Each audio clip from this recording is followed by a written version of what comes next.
Welcome, scumbags, one and all, to another episode of I Rebel. I am Andrew Fantasia I'm James Razile.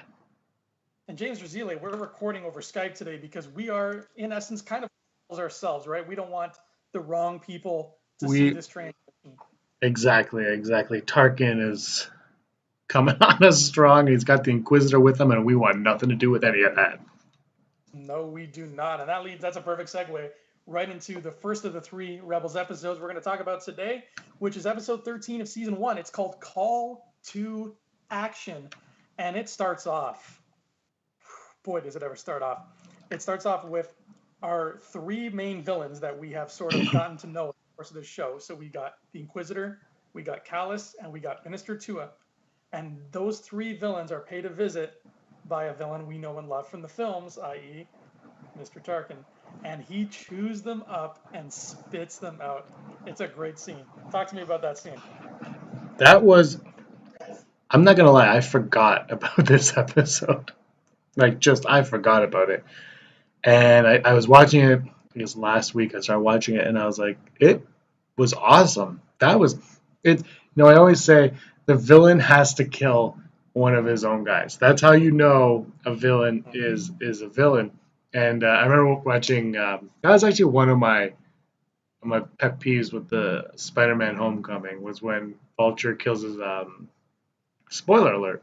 When Vulture kills the first Shocker, and then he goes, "Oh, I thought that was the levitation gun." I was like, no, just kill him. Just kill him. That's what you do. The villain always, if you watch any movie from the 80s onwards, the villain always kills one of his guys. The Joker kills Bob in Batman.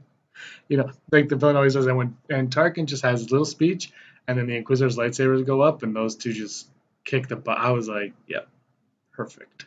Perfect. And it was cool too because Tarkin and again, we mentioned this a couple weeks ago where they set up Rogue One.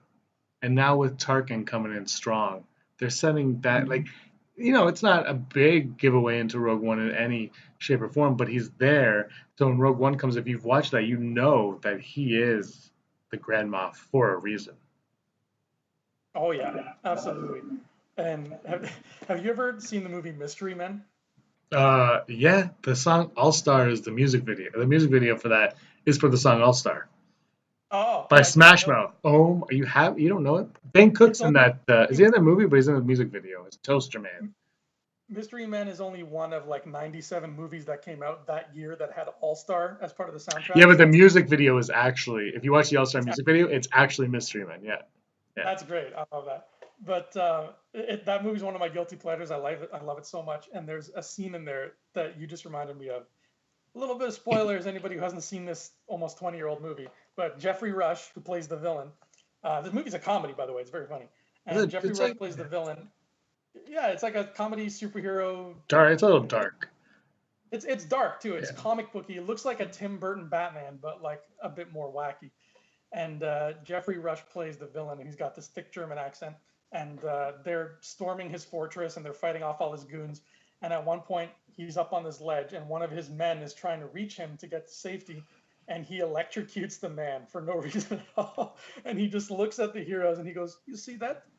I kill my own men." yeah. The bad guy always kills his own man.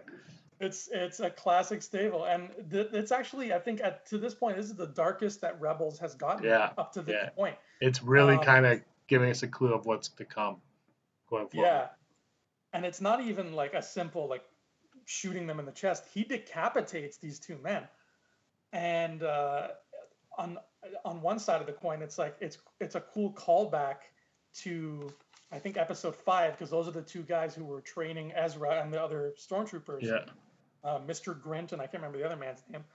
But it's also a neat little moment because in that scene where we have this murder taking place, this double decapitation, we get our first glimpse at the humanity of both Minister Tua and Callus. yeah. Because the Inquisitor's like, yeah, I just killed some dudes. And Tarkin's just like, yep, this is efficient. And then you cut to those two and they're like, oh, Jesus. Like, this just took a turn. Like, they're not fans of that idea. They're not fans of that murder. So it's a cool little seed being planted because now we know where we are now. Tua and Callus aren't quite as evil as they used to be. Or maybe the Empire is more evil than we think, and they are as evil as we think they are, but the Empire is even more so. Yes. Yeah, it looks like they're realizing what they got themselves into at this moment. That's what And happens there's when you're on you have Empire Day and you're hanging out. yeah, there's also I loved how the episode ended with Ezra's transmission. Because it ends with like the whole episode is about getting the rebels trying to get to this tower where the Imperials transmit, you know, anything, signals, whatever. And the rebels want to get in there, hijack the radio waves, for lack of a better term, and transmit their own propaganda. Because the last time we saw them, they found out that the senator who was doing that was not a rebel at all. He was a traitor. So now they're like, well, screw them. Let's do our own thing. So they want to get in there, get the radio waves, and do their own rebel thing over the radio. And at the very end of this episode, they do that, but at a cost. We lose Kanan. Well, we This don't was the lose. first time that really sorry, this was the first time we really got an arc. This is now Rebels is saying, hey, those were as much as we like to say Rebels goes back and calls everything back. Like there are no filler episodes. The first season really is a bunch of filler episodes, and I think a lot of TV shows work like this, where the first season is kind of you don't know the characters yet. Let's get to know them. So they have a lot of quote unquote filler episodes. But now it was like, okay, that's all cute. We'll get the callbacks, so things like you just said about those Imperials, things are going to come back and come into play that you didn't think they would, and now it's going to be a consecutive story. This is going to be 1, 2, 3 punch at the end of the season. Right, exactly. And we haven't seen that yet this season. So it made the stakes all the more intense because the episode ends with Kanan, standing his ground in front of the Inquisitor, in front of Tarkin and all those stormtroopers, and he's like, "Just go, do your radio thing. I got this." That's my Freddie Prinze Jr. impression. It was really good. Just like him. Mm-hmm. And he ignites his lightsaber, and he's like, "Okay, come on, come get some." And he has his little duel. But at the end of the day, Tarkin and his boys, they take Kanan down and they capture him alive, but they capture him. So this episode ends with the rebels getting what they want. They get the tower, they hijack the radio waves, but it comes at a crazy cost because Kanan gets captured. He's captured alive, but he's captured. Tarkin and the Inquisitor, they take him down, they lock him in cuffs, and he's theirs. So when Ezra makes that speech over the radio at the end, it's not a victory speech like we were all hoping it would be. It's this very short but to the point, like desperate plea for help. But he really nails it. He basically, like the gist of his speech is, guys, the Empire are bullies. It's time to stand up to bullies. Period. Yeah, and this was this hard. Sorry, was that? I said, as somebody who was bullied as a kid, I was like, no. But this calls back to the beginning when Tarkin says that the rebels don't have unity. They're not a coerced group. They're just individual sanctions of something, and there's not a greater cause yet. They don't have alliance with each other. And so that moment with Ezra is kind of calling back to what Tarkin says at the beginning. Now, this is the beginning of the end of the Empire right now. This is when he says this. This is what's going to, we hope, bring everyone together, and we'll get the Mon Mothmas, the Bail Organas, the Leia Organa. Like all of that is going to, because of this moment, it's all going to come together. Yeah. And like Tarkin's a smart guy. I mean, he's the one who pieces these things together too. He's the one who says, he just looks at the facts and says, listen, if we let this continue, this is bad for us. We're not invincible. Stop thinking we're invincible, because we're not. We're strong, but this will be bad for us. Like he's terrifying in how smart he is, and it makes me kind of glad that they killed him in 4, because if he had continued on, Making him this smart makes his death kind of dumb. He would have evacuated that. He should have been like, no, let's get out of here. Like, I know what's coming because I've been around for a while. We should leave. And instead, he's just like, yeah. I wonder what the last thing he saw was. Do you think it was fire, or do you think it was space? I thought it was Luke Skywalker like this. Now I really hope that's what it was. George Lucas is working on that special edition right now. It's I it's unofficial, but it's gonna rock our socks. It's the Tarkin POV edition. And you never see his shoes. Even when he looks down, he's not wearing anything. It's What? like Doom when he looks down, you only see the floor. Yeah, exactly, exactly. I really like this Kane, episode. This episode, like I said, I forgot all about it and watched it. I was like, this was, I don't know, the first one this season that I was like, I really, really enjoyed this episode. And not that I didn't enjoy the other ones, I obviously did, but this was the one that I think it was like, if I was just coming onto the show and I saw this one, I would stick around forever.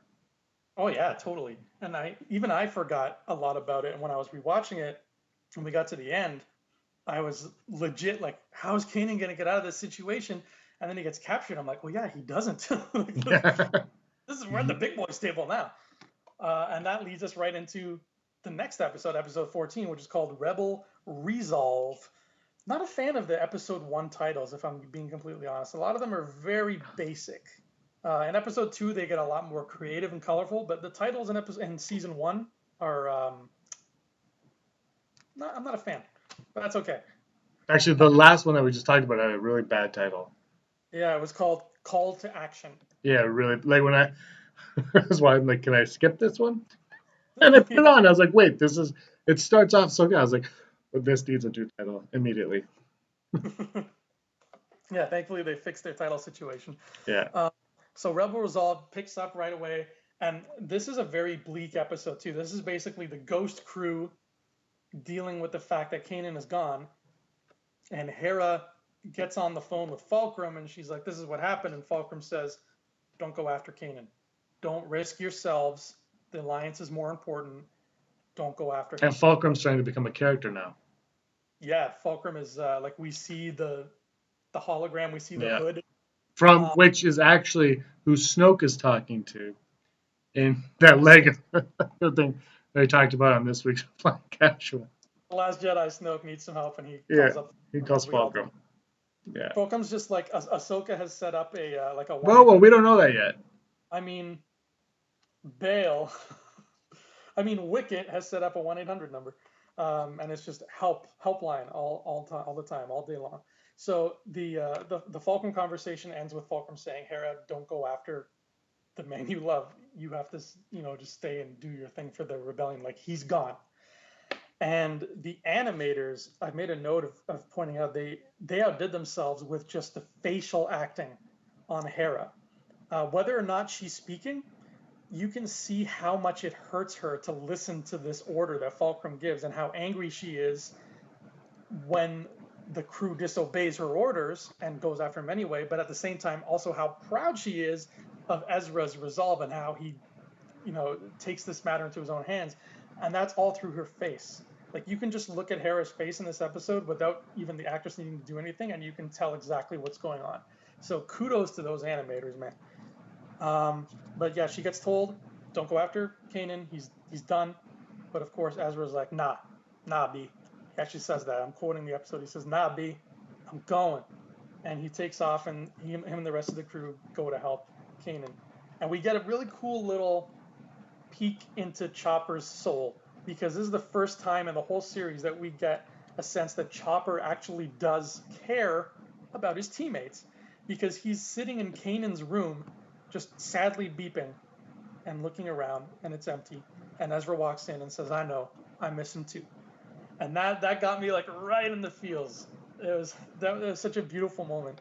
But then at the end of the episode, Chopper also displays how much of a maniac he is, because he killed Imperial droid for no good reason other than the fact that he didn't like it being on his ship.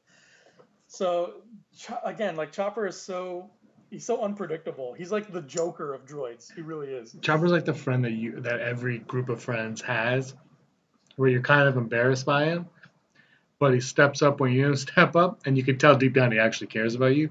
But for the most part, you're like, oh my god, this guy again. That's who Chopper is in the Rebels. Yeah. It's like, oh god, he's gonna drink too much. What else do I have here? So they save Kanan. They go to try to save Kanan, but that doesn't happen yet, because first they need to cash in a deal with a certain Mr. Vizago. and Vizago was the guy, the scoundrel they were dealing with since the first episode, I think. Yeah. And Does he come back in the next seasons? I can't remember. Maybe we shouldn't talk about. We should save it for later. But yeah, I couldn't remember that myself. I was trying to figure it out, but they owed him a favor, and now um, they're like they're coming. They're like, please help us. We need you to give us info on where Kanan might be being taken. And he tells them the information, and then we get the ending of the episode. We get the button, which was really cool. And this gave me goosebumps when I saw it. I don't know about you, but he tells them that Kanan is he's on the Star Destroyer right now with Tarkin, but he's going to be transferred to the Mustafar system. And most of the rebels are like, I don't know what that is. And I think it's Sabine who looks really worried, and she says, Mustafar is where Jedi go to die. That line, that line scared me. Now, even now, knowing what happens, knowing that certain people make it out okay, that line scared me. But it and that also, makes me want a book or a comic or a movie called "Where Jedi Go to Die," and we get just a story about that. Like what happens to them? I mean, obviously we have an idea of what happens there, but just the insides of what goes on there would be so cool to see. And it's cool because Filoni knows what's going on. He knows the lore better than anybody. And to throw that line out there, that's not a throwaway line. That's not a teasing us line. That is a factual line that Jedi, when they were captured by Inquisitors, were sent to get done by Darth. that was in the first draft of the script. That's Yeah, how I worded it. it was a Um, kids show. It was that's where Jedi go bye by Darth. It's a pop up book. oh, I can't wait for a pop-up book. But now this opened up a question for me. I haven't read the new Darth Vader comic series. You've read some of it. I haven't read. I've read half. You've read half. Have we seen Mustafar in that series yet? No, and I don't think it's in the two that I haven't read, but it's not the point of the book. Oh, okay. I'll say that it's a different story. So if they work it in there, I don't know. But for like the parts that I read, it you never even think of it because it's not what that story is about. I see. Because that comment that Sabine made, it really made me think like, there's a Vader story between 3 and 4. There's your Vader and his prime story right there. Whether or not we get to see it, like you said, comic, novel, video game, whatever, I want that story. I think So well, I think you know what, we might not get it. I think that would be a video game. That would be a sweet video game if it could be a but we all fight. know all the best video games have lava, right? Exactly. But just So think the video game starts with an Inquisitor flying down in a ship and dropping off a Jedi, and and then Vader comes up, and then some of them you just kill easily, and some of them they're like bring it in, and they come in. It's like one-on-one fighting stuff, but it's with lightsabers. And I think that'd be cool. That's also a way, this past week, Sam Witwer revealed that Filoni, I don't know if you've heard this or not, teased the idea of having Starkiller as an Inquisitor in Rebels. I did not know. Starkiller from The Unleashed. He teased Of that course. this Huh? teased that this week, like this happened recently. Yes, I believe this past week. Sam Witwer. I don't know what it was on or who he was talking to, so I can't really give you a full report on it. But he said that Filoni had teased with the idea, toyed with it, of having Starkiller as an Inquisitor in Rebels. And I think, if you do a video game of that nature, of the Mustafar Vader Jedi going there to die, that is a cool way to reintroduce Starkiller into the Star Wars, the side act part, but reintroduce Starkiller into it, and then you can play with him however you want. He's obviously not, his family crest is not the Rebel Alliance in it or anything, but you can still play with Starkiller in that way and reintroduce him. Then you can make more and more Force Unleashed games and just have them on Mustafar off to the side a little bit. Anyway, that's my side act part.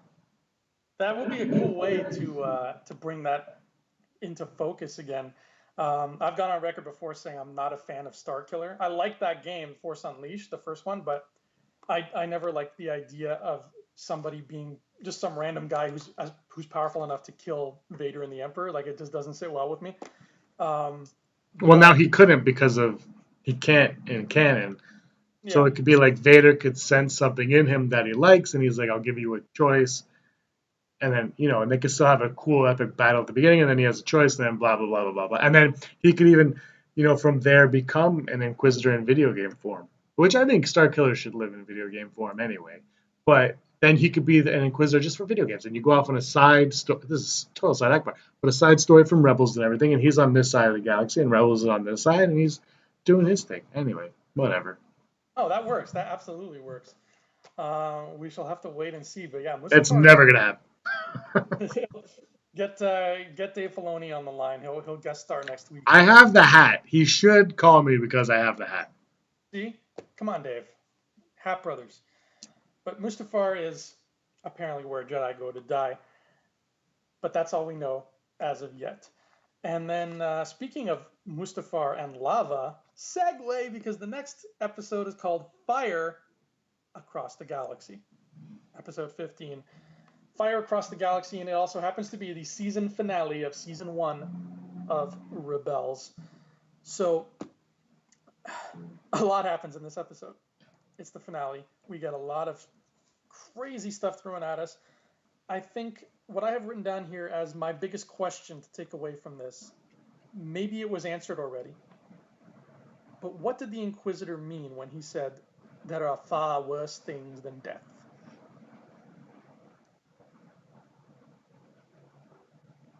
Do you have any idea? Has that ever been spoken? I think, I think when I first saw it, I had an idea, but I don't anymore. It could, maybe he's referring to,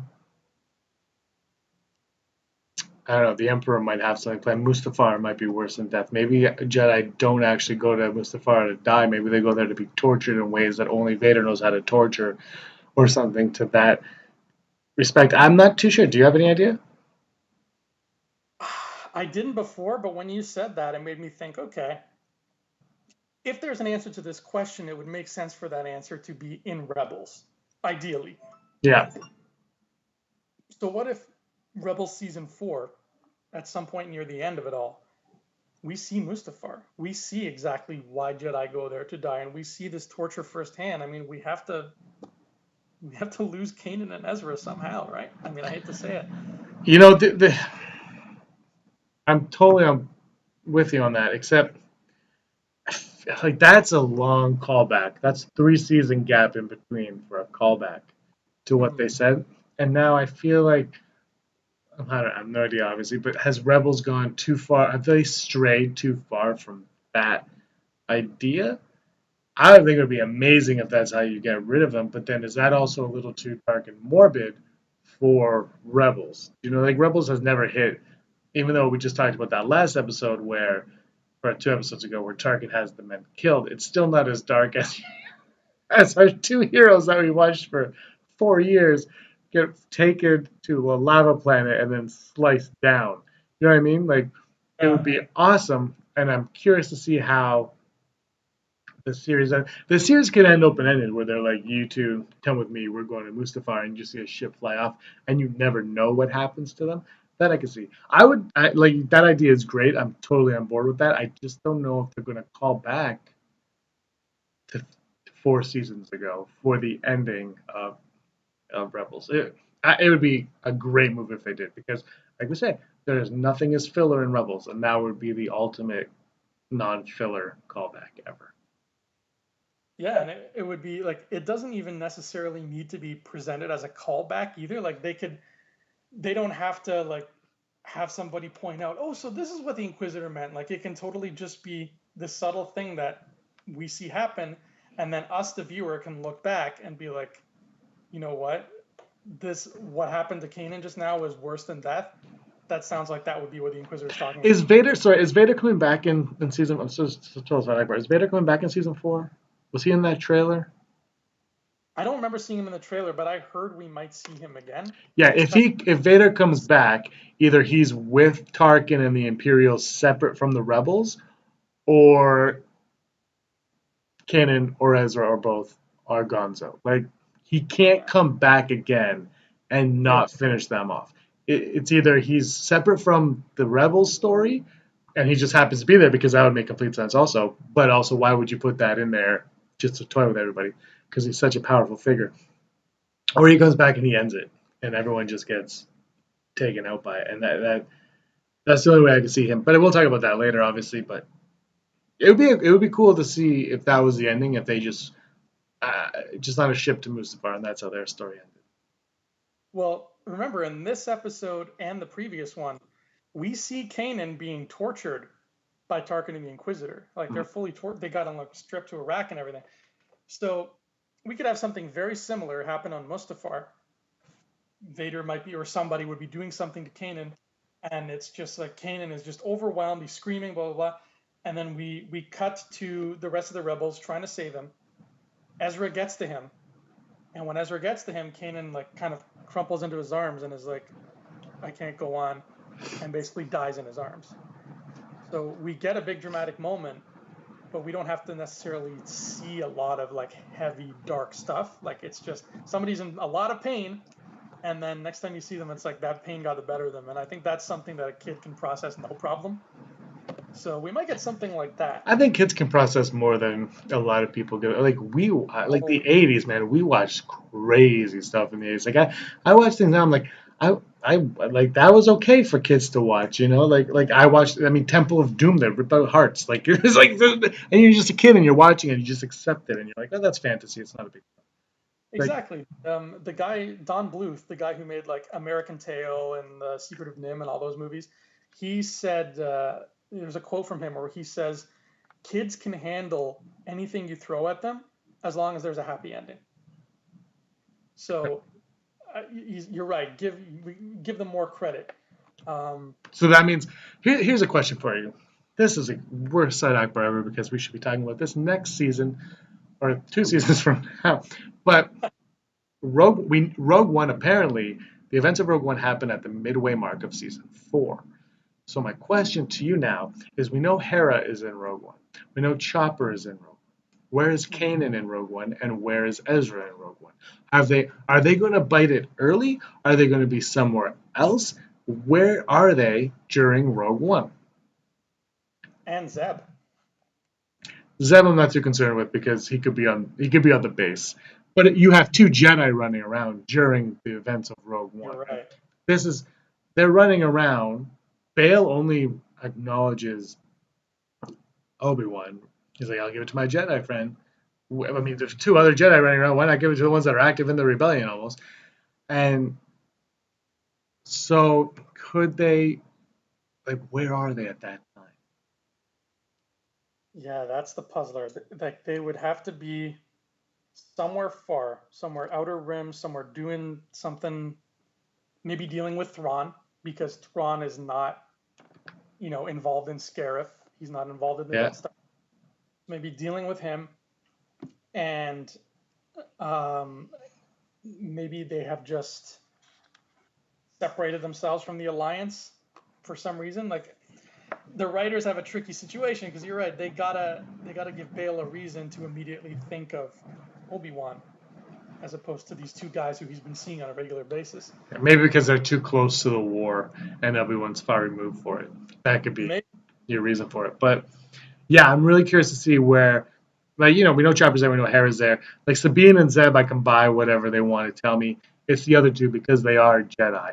Those are the 2 that I'm really like, where are you? But anyway, let's go back to the finale, season 1 finale. the dogfight during this finale, I was really happy with because both the Inquisitor and Sabine have custom TIE fighters that I want on my shelf. They have really, because Sabine's got her like tricked out one with the graffiti on it, and the Inquisitor has that one that's kind of like, it's like a TIE fighter and a TIE interceptor at the same time. Yeah, It's like angular. It just looks really neat. sweet. And we still haven't gotten the Black Series Inquisitor, so just saying, if you want to. But you're getting a Black Series Maz and General Leia. Oh, really? I haven't seen the Maz. I don't think anyone's seen it, but it was announced. So stay Oh, tuned. cool. Woo. And we also, like, to cap everything off this season, we finally see, like, our big moment of the season finale is we see the Rebel Alliance. We see that it is now a thing, and we get to see it in action for the first time. And damn, is it cool. I mean, they come in at the 11th hour, they save the Rebels' asses. There's all these explosions going on and ties and everything. The Star Destroyers are weaving in and out, and it's the perfect place to throw in the Rebel Alliance. Hmm. And even like the heroes, our main rebels, they're watching these ships come in and shooting at all the Imperial forces, and they're like, whose ships are those? Like, it's not even like, that's how new the concept of a rebel is that they're not even like, it's the other rebels. It's literally like, who's that? Who is this crazy person helping us? Yeah.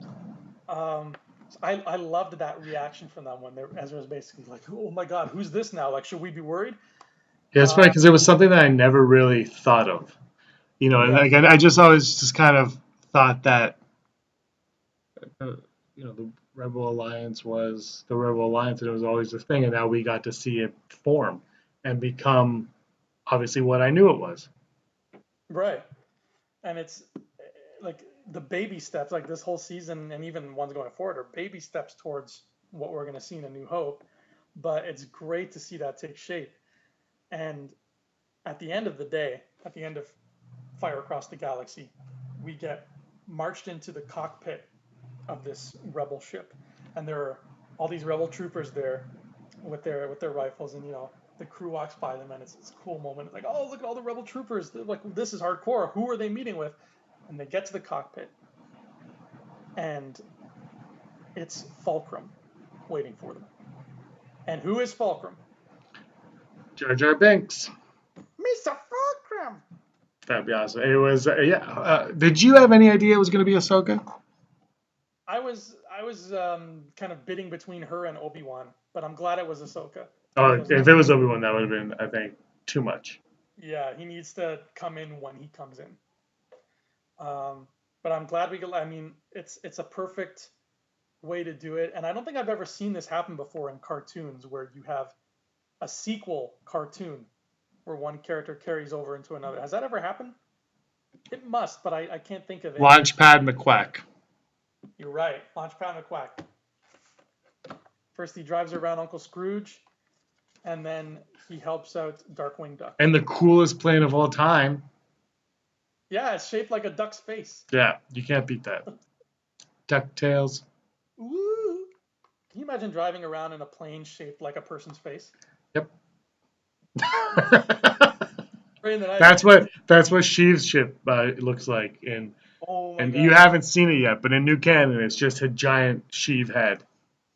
Palpatine's ship it's that ship from that I think it was that Tim and Eric sketch, the Too Many Cooks. There's a scene where there's a ship with like that creepy serial killer's face just like pasted onto it, and he opens his mouth and a laser comes out. That's Yeah, that's about yeah. So we meet Ahsoka Tano, and she's back, and she's all grown up, and she's all serious and quiet, and she's not wide-eyed and cute and like teeny anymore. But it's cool to see her. And our season ends with her sort of meeting up with the crew and saying, "Look, we're gonna rebel. Let's go rebel." And that's how we cap off season 1 of Rebels. You've read the Ahsoka novel. Yes, I have. Does it deal at all with her joining the rebel, like becoming Fulcrum? Yes, it does. Yeah, the Yeah. the final chapter like segues perfectly into this. That's So cool. that's That cool. I haven't. I still want to read it. I saw your review on our channel all on Halloween 2016. You put that up. Wow, that was And, old. yeah, and I still haven't read it, and I've always been curious to read it, but I've never bit the bullet. And there's been other books that I wanted to read more because you said it was okay. It wasn't the greatest book, so I haven't been dying to read it yet. I think I will eventually when. But the problem is now so many books are about to come out that like my window of opportunity to read Ahsoka is slowly closing. And speaking of books, I just today picked up the Cassian and K2SO like one-shot comic. It's a one shot? Yeah, it's a one shot. Don't get it. It's a It's one shot? $7.50 of very little. Yeah, that sounds like Marvel. Yeah. By the way, I don't know if I'm allowed to say this, but I read Joshua Lucas from the Dead of Nerds. I read his comic Robin Hood Eon's Edge before Oh, cool. before it's not out yet, but I read it. It's awesome. Nice. I It's kickstarted it, so I'm waiting for oh my so copy. oh that's funny. I did too. And he sent me a message yesterday randomly. He goes, "Hey, I want you to check this out." I don't know if I'm allowed to say it or not, but I but I read it fast. And Aaron was beside me. She goes, "You're done?" I was like, "Yeah, it's good. It ended, and I was mad Oh, in a good way. Like I want more, right?" So does it reveal who Snoke is? yes, Okay, good. That's all I want to know. Snoke is K2SO. Somebody's got to be K2SO because the K2SO we got in that comic was not very interesting. Really? Yeah. When we do another episode of I Rebel and we're together in the same room, if we do it wherever we end up doing it, I want to take a look at that. I'll remind me. I'll bring it over. You can read it in like 20 seconds, and you'll be like, "Wow, that was $7, huh?" That's how I felt. Like I haven't got the Darth Maul, and I love Darth Maul, and I was reading it, and I was invested. I never got the fourth or fifth one, I think, because they were like $5 each, $4 or $5 each, and I felt empty. Like really, I never felt like it was a full story ever. And so I just, and I love Darth Maul, and I really want to finish it, and I'll probably pick them up with a trade, but I'm just these Marvel comics, man. For me, I struggle with them. Like they don't feel like there's no depth to them. They're just like we should do a story on this character. Yes, do it, and then but don't make it about anything because we don't know where we want to go with it. Like later Yeah. on, so it's like so you just get bland nothingness, and it gets pricey. Like 5 comics for four. That's $20 for comics. $25 for comics. $37 if there was two of those. That cost you 50. Like it's it just gets too much for me anyway. It just bang for my buck. That's what I'm looking for. No, you're right. That's why I'm strictly a trade guy. I only bought this because it was a one shot. Like there's gonna be no more. I thought it was ongoing. I actually No, did. it's literally it's just like and it's so basic too. It's like in your mind, however you think Cassian and K2SO met is more interesting than how it is in this comic. Yeah, no, I believe that because I've read the other comics. But I love the Obi-Wan and Anakin comic. But the more I think of that one, I look back and I'm like, if I bought that one issue at a time, it probably would have been like, Yeah, where's this exactly. going? Yeah. So anyway, that's Yeah, I've been loving most of them. I'm just a couple have not done me right, and that was one of them. yeah. But that's I Rebel for this week, and we're on season 1. Oh my God! So season 2 is coming up next, and then eventually 3, and then eventually 4. We're almost halfway through August. Season 4 is going to start soon, so we're gonna step up our game, and we're gonna plow through season 2 as fast as we can. Good because it's a boring season. Yeah, Yeah, right. friggin' Imperials, I hate them. I And love them. Season 2 is great. I cannot wait to talk season 2. I'm looking forward to it. I know, yeah.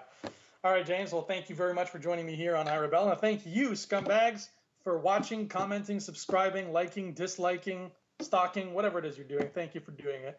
And we'll see you next time on iRebel. Hey scumbags, thanks for watching. Don't forget to give us a thumbs up on our video. As always, please subscribe to our YouTube channel, Rebel Scum Podcast, for all the latest videos.